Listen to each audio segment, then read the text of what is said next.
Hi ಎಲ್ಲರಿಗೂ ನಮಸ್ಕಾರ. ನಮ್ಮ ಮೈಸೂರು ವೆಜ್ ಚಾನಲ್ಗೆ ನಿಮ್ಮೆಲ್ಲರಿಗೂ ಸ್ವಾಗತ. ಇವತ್ತಿನ ರೆಸಿಪಿ ತುಂಬಾನೇ ರುಚಿಯಾಗಿರುವಂತಹ ಕಡಲೆಕಾಳು ಮತ್ತು ಹಲಸಂಡೆ ಕಾಳು ಮಿಕ್ಸ್ ಮಾಡಿರುವಂತಹ ಉಸ್ಲಿ. ಸಾಮಾನ್ಯವಾಗಿ ನಾವೆಲ್ಲರೂ ಉಸ್ಲಿ ಅಂದರೆ ಕಡಲೆಕಾಳದು ಹೆಸರು ಕಾಳದು ತಿಂದಿರ್ತೀವಿ. ಬಟ್ ಈ ಥರ ಕಡಲೆಕಾಳು ಮತ್ತು ಹಲಸಂಡೆ ಕಾಳನ್ನ ಮಿಕ್ಸ್ ಮಾಡಿ ಉಸ್ಲಿ ಮಾಡ್ಕೊಂಡು ತಿಂದು ನೋಡಿ, ತುಂಬಾನೇ ಚೆನ್ನಾಗಿರುತ್ತೆ. ಇದನ್ನು ನಾವು ಮಧ್ಯಾಹ್ನ ಊಟದ ಜೊತೆಗೆ, ರಾತ್ರಿ ಊಟದ ಜೊತೆಗೆ ಸೈಡ್ ಡಿಶ್ ಆಗಿ ತಿನ್ಬೋದು. ಬನ್ನಿ ಹಾಗಾದರೆ ಉಸ್ಲಿ ಮಾಡೋದು ಹೇಗೆ ಅಂತ ನೋಡೋಣ. ಇದಕ್ಕೆ ನಾವು 1/4 kg ಕಡಲೆಕಾಳು, 1/4 kg ಹಲಸಂಡೆ ಕಾಳನ್ನ ಮಿಕ್ಸ್ ಮಾಡಿ ನೆನೆಸಿಟ್ಕೊಂಡಿದ್ದೀವಿ. ರಾತ್ರಿ ಮಾಡಬೇಕು ಅಂದರೆ ಬೆಳಗ್ಗೆ ಫುಲ್ ನೆನೆಸಿಡಬೇಕು, ಬೆಳಗ್ಗೆ ಮಾಡಬೇಕು ಅಂದರೆ ರಾತ್ರಿ ಫುಲ್ ನೆನೆಸಿಡಬೇಕು. ಈಗ ಕಾಳುಗಳನ್ನು ಒಂದು ಕುಕ್ಕರ್ಗೆ ಹಾಕ್ಕೊಂಡು 2 ಗ್ಲಾಸ್ ನೀರನ್ನ ಹಾಕೋತಾ ಇದ್ದೀವಿ. ರುಚಿಗೆ ತಕ್ಕಷ್ಟು ಉಪ್ಪನ್ನು ಹಾಕಿ ಕುಕ್ಕರ್ ಲಿಡ್ಡನ್ನು ಕ್ಲೋಸ್ ಮಾಡಿ 2 ವಿಜಲ್ ಕೂಗಿಸ್ಕೊಳ್ಬೇಕು. ಇದ್ರ ಜೊತೆಗೆ ನೀವು ಹುರುಳಿ ಕಾಳು, ಹೆಸರು ಕಾಳು ಅದನ್ನು ಕೂಡ ಸೇರಿಸ್ಕೊಳ್ಬಹುದು, ಚೆನ್ನಾಗಿ ಬರುತ್ತೆ. ಈಗ 2 ವಿಜಲ್ ಆಗಿದೆ. ಕಡಲೆಕಾಳು ಮತ್ತು ಹಲಸಂಡೆ ಕಾಳನ್ನು ನಾವು ಮೊದಲೇ ನೆನೆಸಿರೋದ್ರಿಂದ 2 ವಿಜಲ್ಗೆ ಸಾಫ್ಟ್ ಆಗಿ ಬೆಂದಿರುತ್ತೆ. ನಾವು ಕಾಳುಗಳಲ್ಲಿ ಉಸ್ಲಿನ ಮಾಡ್ಕೋತೀವಿ ಅಂದರೆ ಕಾಳು ತುಂಬ ಸಾಫ್ಟಾಗಿ ಬೆಂದಿರಬೇಕು. ಈಗ ಒಂದನ್ನು ತೋರಿಸ್ತೀವಿ ನೋಡಿ ಎಷ್ಟು ಸಾಫ್ಟಾಗಿ ಬೆಂದಿದೆ ಅಂತ. ಕಡಲೆಕಾಳು ಅಥವಾ ಹಲಸಂಡೆ ಕಾಳನ್ನು ತಗೊಂಡು ಕೈಯಲ್ಲಿ ಈ ಥರ ಪ್ರೆಸ್ ಮಾಡಿದ್ರೆ ಸಾಫ್ಟಾಗಿ ಪೇಸ್ಟ್ ಆಗಬೇಕು.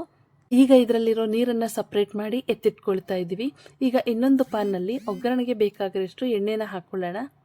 ಎಣ್ಣೆ ಬಿಸಿಯಾದ ನಂತರ 1 ಟೇಬಲ್ ಸ್ಪೂನ್ ಸಾಸಿವೆ, 2 ಗರಿಯಷ್ಟು ಕರಿಬೇವಿನ ಸೊಪ್ಪು, ಸ್ವಲ್ಪ ಹಿಂಗು ಇಷ್ಟನ್ನು ಹಾಕ್ಕೊಂಡು ಒಂದು 10 ಸೆಕೆಂಡ್ ಇದನ್ನು ಫ್ರೈ ಮಾಡ್ಕೊಳ್ಳೋಣ. ಹಿಂಗನ್ನು ಹಾಕ್ಕೊಳ್ಳೋದ್ರಿಂದ ಆರೋಗ್ಯಕ್ಕೂ ತುಂಬ ಒಳ್ಳೆಯದು ಮತ್ತು ಟೇಸ್ಟೂ ತುಂಬ ಚೆನ್ನಾಗಿ ಬರುತ್ತೆ. ಈಗ ಇದಕ್ಕೆ 3 ಹಸಿಮೆಣಸಿನಕಾಯಿ ಮತ್ತು 2 ಈರುಳ್ಳಿಯನ್ನು ಚಿಕ್ಕದಾಗಿ ಕಟ್ ಮಾಡಿಕೊಂಡು ಹಾಕ್ಕೊಳ್ಬೇಕು. ಹಸಿಮೆಣಸಿನಕಾಯಿ ಈರುಳ್ಳಿನ ಹಾಕಿದ್ಮೇಲೆ ಕಲರ್ ಚೇಂಜ್ ಆಗೋವರೆಗೂ ಚೆನ್ನಾಗಿ ಇದನ್ನು ಫ್ರೈ ಮಾಡ್ಕೊಳ್ಬೇಕು. ತುಂಬ ಫ್ರೈ ಮಾಡ್ಕೊಳಕ್ಕೆ ಹೋಗಬಾರ್ದು, ಸ್ವಲ್ಪ ಕಲರ್ ಚೇಂಜ್ ಆದರೆ ಸಾಕು. ಈಗ ತೋರಿಸ್ತಾ ಇದ್ದೀವಿ, ನೋಡ್ತಾ ಇರ್ಬೋದು, ಇಷ್ಟು ಕಲರ್ ಚೇಂಜ್ ಆದರೆ ಸಾಕಾಗುತ್ತೆ ಈರುಳ್ಳಿದು. ಈ ಟೈಮ್ನಲ್ಲಿ ಬೇಯಿಸಿ ಎತ್ತಿಟ್ಕೊಂಡಿರುವಂತಹ ಕಡಲೆಕಾಳು ಮತ್ತು ಹಲಸಂಡೆ ಕಾಳನ್ನು ಸೇರಿಸ್ಕೊಳ್ಬೇಕು. ಈ ಟೈಮ್ನಲ್ಲಿ ಗ್ಯಾಸನ್ನು ಮೀಡಿಯಂ ಫ್ಲೇಮ್ನಲ್ಲೇ ಇಟ್ಕೊಂಡು ಫ್ರೈ ಮಾಡ್ಕೊಳ್ಬೇಕು. ಈಗ ಇದಕ್ಕೆ ಅರ್ಧ ಟೇಬಲ್ ಸ್ಪೂನ್ ಅರಿಶಿನ ಪುಡಿಯನ್ನು ಹಾಕ್ಕೊಳ್ಳೋಣ. ಉಸ್ಲಿಗಳಿಗೆ ಅರಿಶಿನ ಪುಡಿ ಹಾಕೋದ್ರಿಂದ ಫ್ಲೇವರ್ ಚೆನ್ನಾಗಿ ಬರುತ್ತೆ ಉಸ್ಲಿ ತಿನ್ನುವಾಗ. ಸೊ ಅರಿಶಿನ ಪುಡಿಯನ್ನು ಹಾಕಿ ಮಿಕ್ಸ್ ಮಾಡ್ಕೊಂಡ್ಮೇಲೆ ಅರ್ಧ ಹೋಳು ತೆಂಗಿನಕಾಯಿ ತುರಿನ ಹಾಕ್ಕೊಳ್ತಾ ಇದ್ದೀವಿ. ಉಸ್ಲಿಗಳಿಗೆ ಯಾವಾಗಲೂ ತೆಂಗಿನಕಾಯಿ ತುರಿ ಸ್ವಲ್ಪ ಜಾಸ್ತಿನೇ ಹಾಕ್ಕೊಳ್ಬೇಕು, ತಿನ್ನುವಾಗ ರುಚಿ ತುಂಬ ಚೆನ್ನಾಗಿರುತ್ತೆ.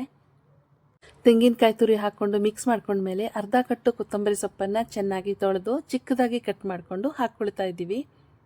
ಕಾಳನ್ನು ಬೇಯಿಸಿಟ್ಕೊಂಡ್ರೆ ಉಸ್ಲಿ ಜಸ್ಟ್ 5 ನಿಮಿಷದಲ್ಲಿ ಆಗೋಗ್ಬಿಡುತ್ತೆ. ಈಗ ಇದಕ್ಕೆ ಅರ್ಧ ಹೋಳು ನಿಂಬೆಹಣ್ಣಿನ ರಸವನ್ನು ಸೇರಿಸ್ಕೊಳ್ತಾ ಇದ್ದೀವಿ. ಸೇರಿಸ್ಕೊಂಡು ಮತ್ತೆ ಇದನ್ನು ಮಿಕ್ಸ್ ಮಾಡ್ಕೋಬೇಕು.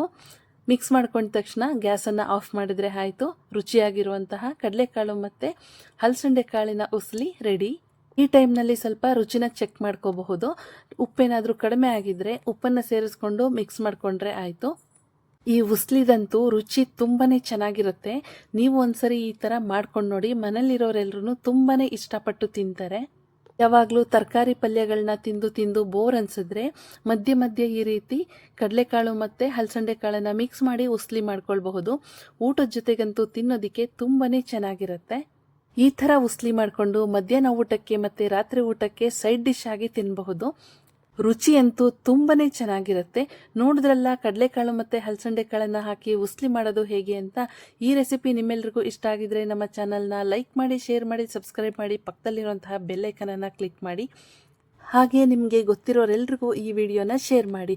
ಮತ್ತೆ ಹೊಸ ರೆಸಿಪಿಯೊಂದಿಗೆ ನಾನು ನಿಮಗೆ ಸಿಗ್ತೀನಿ. ಅಲ್ಲಿವರೆಗೂ ಥ್ಯಾಂಕ್ ಯು ಆಲ್.